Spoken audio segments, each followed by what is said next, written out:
To perform any activity, we need energy.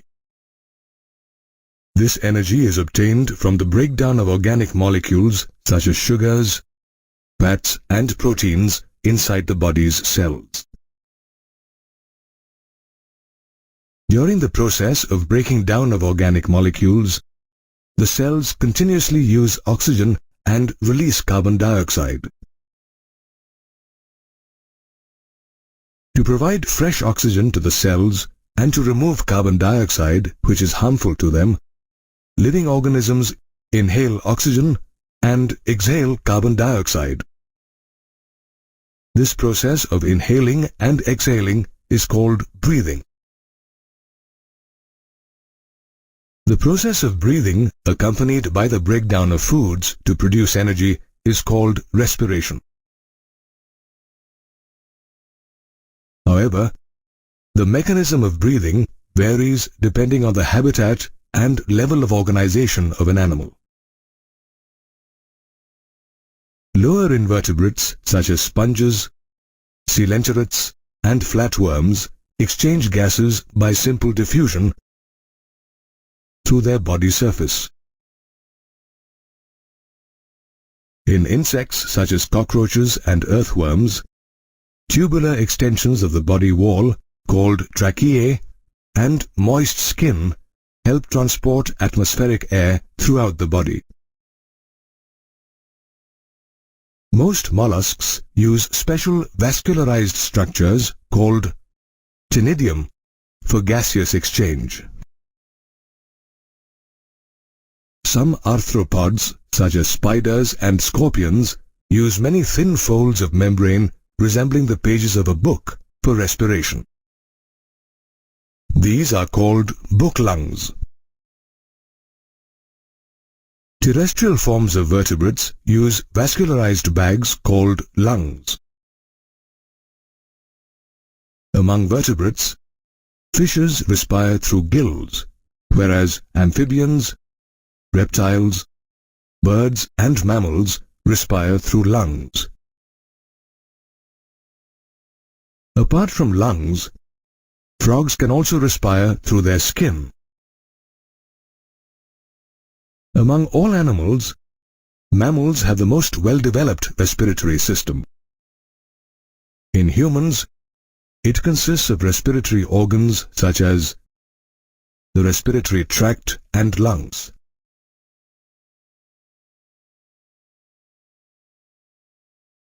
The respiratory tract includes the nose, pharynx, larynx, trachea, and bronchi. The nose is made up of cartilage and bone. While inhaling, it warms, moistens, and filters air that enters the body through the nostrils. This air then passes through the nasal chamber. The nasal chamber opens into the pharynx, which is the common passage for food and air. The pharynx opens through the glottis of the larynx region into the trachea. The larynx is a cartilaginous box, also called the sound box, because it helps in sound production. The glottis is covered by a thin, elastic cartilaginous flap called the epiglottis that prevents the entry of food into the larynx. The trachea is a tubular passage that allows air into the lungs. It is made up C-shaped cartilaginous rings and is divided into two branches called primary bronchi. Each primary bronchus undergoes repeated divisions to form the secondary and tertiary bronchi, ending up in very thin terminal bronchioles. The terminal bronchioles connect to ducts called alveolar ducts that open into tiny, spongy, air-filled sacs called alveoli, which look almost like a bunch of grapes. An average adult's lungs contain about 600 million alveoli. Each alveolus is covered by thin and fragile blood capillaries, which combine to form the pulmonary vein. The pulmonary vein carries purified blood to the heart, and from the heart, the pulmonary artery carries impure blood to the lungs. Bronchi, bronchioles, and alveoli form a part of a pair of lungs, the left lung and the right lung. The left lung has two lobes and is slightly smaller because of the location of the heart near it. The right lung is bigger with 3 lobes. The lobes are spongy and elastic organs with broad bottoms and tapering tops. Each lung is enclosed by 2 membranes, the outer pleural membrane and the inner pleural membrane. The outer pleural membrane is in close contact with the thoracic lining, whereas the inner pleural membrane is in contact with the lung's surface. The membranes enclose a space called the pleural cavity that contains pleural fluid. Pleural fluid reduces friction on the lung's surface when the lungs expand and contract. The lungs are situated in the airtight thoracic chamber. A thick membranous structure below the lungs separates the thoracic cavity from the abdominal cavity. It is called the diaphragm. The thoracic chamber is supported by the vertebral column dorsally, by the sternum ventrally, by the ribs laterally, and by the dome-shaped diaphragm on the lower side. The lungs in the thorax are arranged so that any change in the volume of the thoracic cavity reflects on the lung cavity or pulmonary cavity. Based on function, the respiratory system is divided into 2 parts, the conducting part and the respiratory part. The conducting part spreads from the external nostrils to the terminal bronchioles. It transports atmospheric air to the alveoli, clears it of foreign particles, and humidifies the air. The respiratory part contains the alveoli and the alveolar ducts. The actual diffusion of oxygen and carbon dioxide between blood and atmospheric air takes place in the alveoli of the respiratory part. Observe your breath. Your chest expands every time you breathe in and contracts every time you breathe out. This is because breathing causes the movement in lung and chest muscles to maintain the body at equilibrium pressure. Let's study respiration in detail. Respiration involves breathing, external respiration, internal transport, internal respiration, and cellular respiration. Breathing is a 2-step process.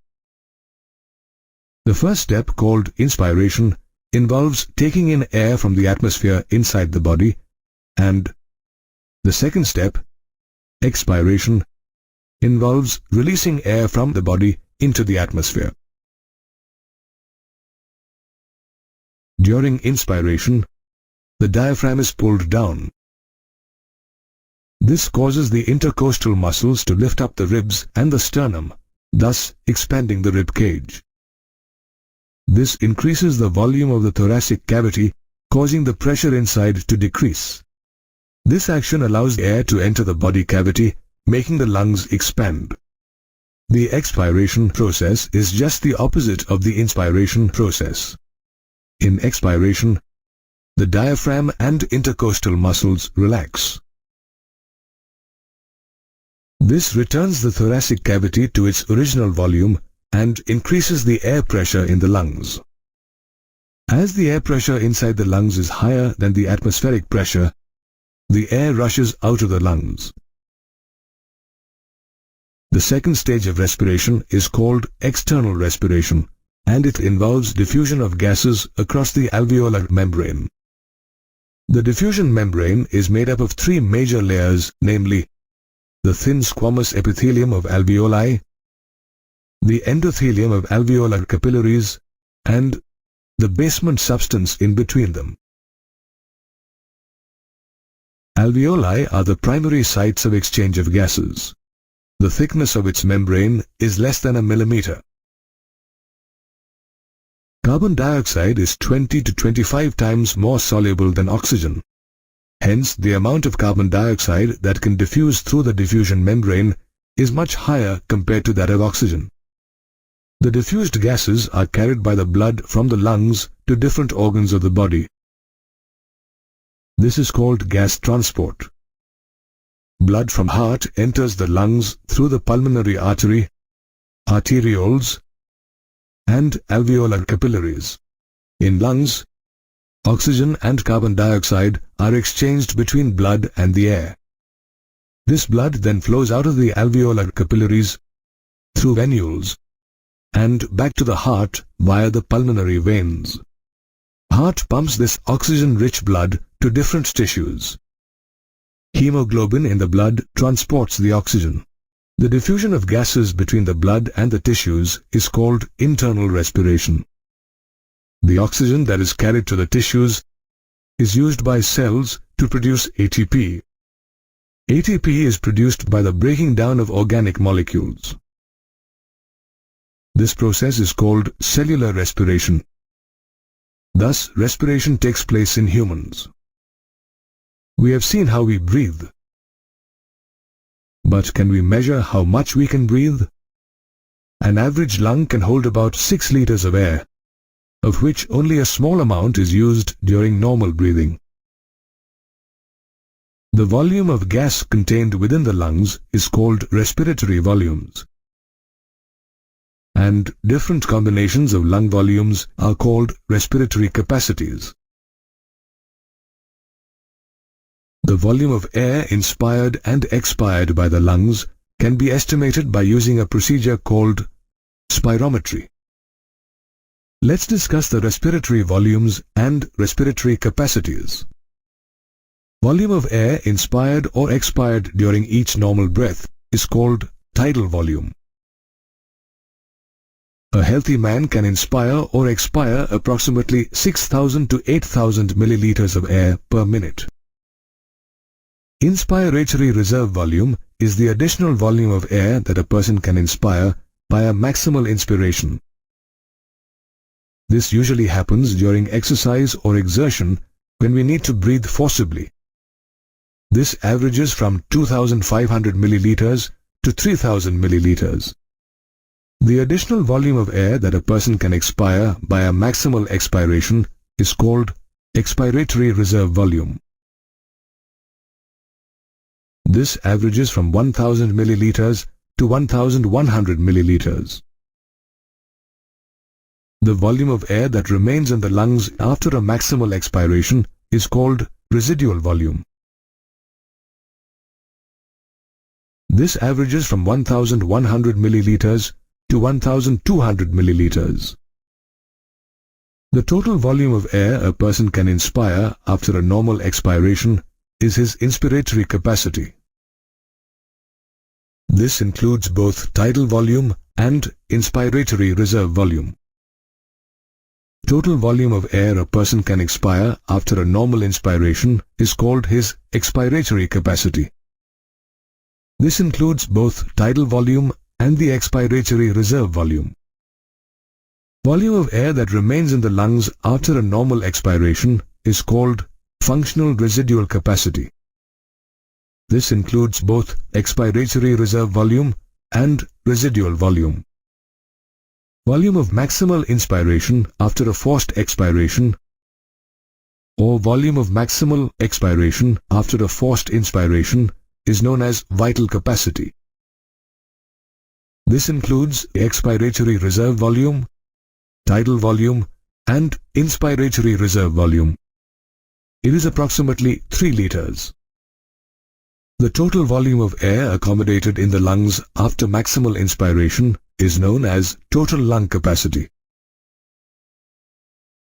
This includes residual volume, expiratory reserve volume, tidal volume, and inspiratory reserve volume.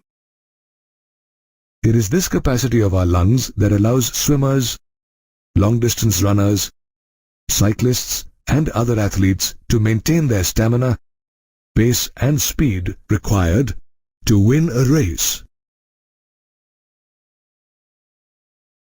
We know that exchange of gases occurs primarily between alveoli, blood, and tissues.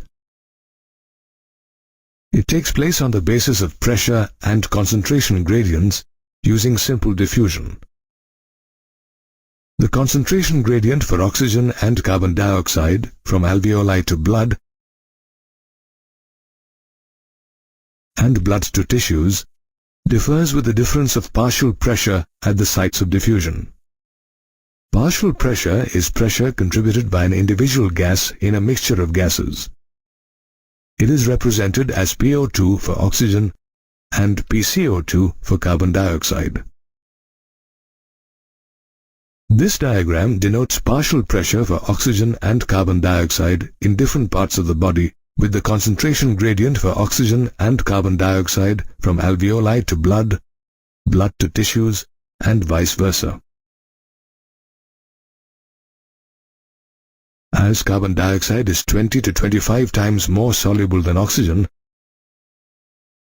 the amount of carbon dioxide that can diffuse through the diffusion membrane is much more than that of oxygen. Oxygen and carbon dioxide are transported to various organs of the body by blood. About 97% of oxygen is transported by red blood cells, whereas the remaining 3% is carried in a dissolved state through the plasma.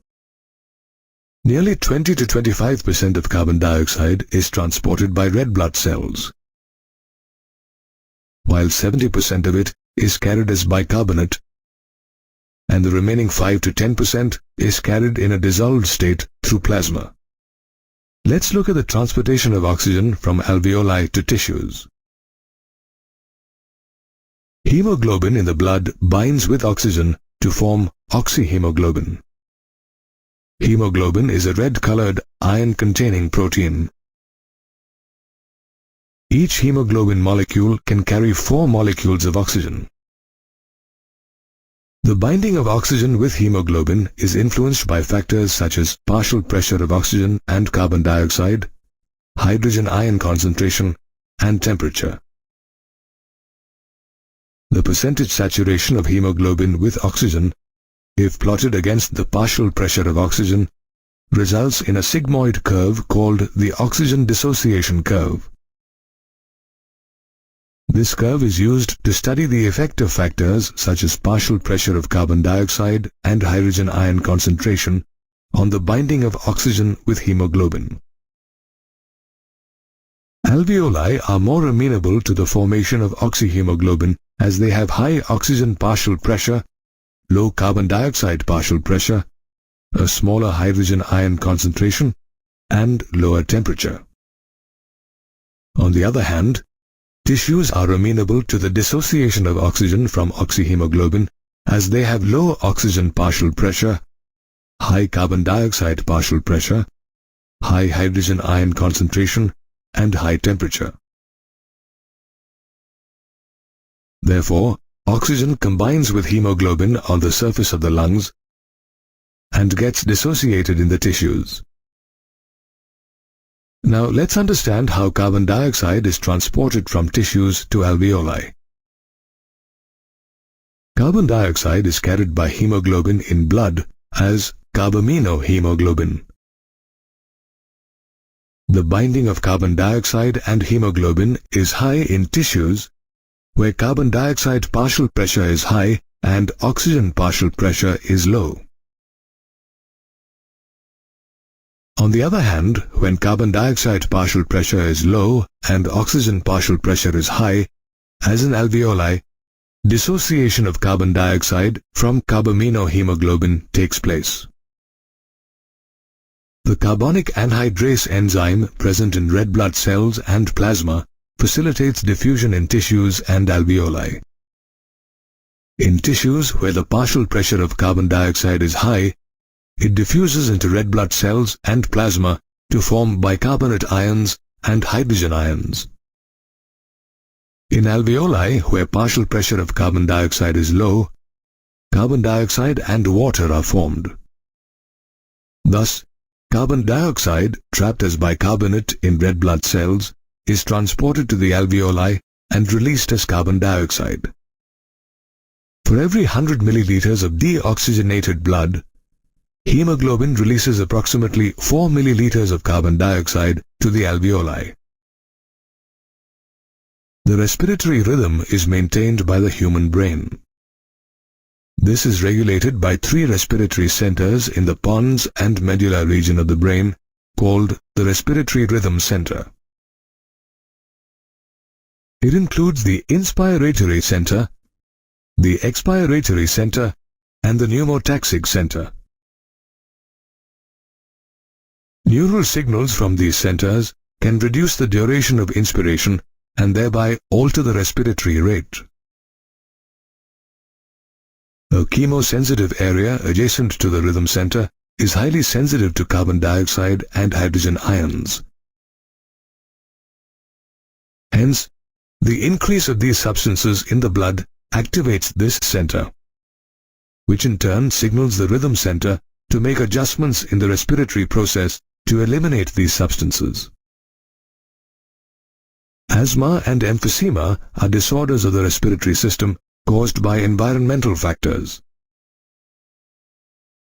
Asthma is characterized by difficulty in breathing due to inflammation of the bronchi and bronchioles. Emphysema is a chronic disorder caused by the rupture of the alveolar walls, which decreases the respiratory surface. In industries involving grinding or stone breaking, long-term exposure to dust gives rise to inflammation, resulting in fibrosis and lung damage.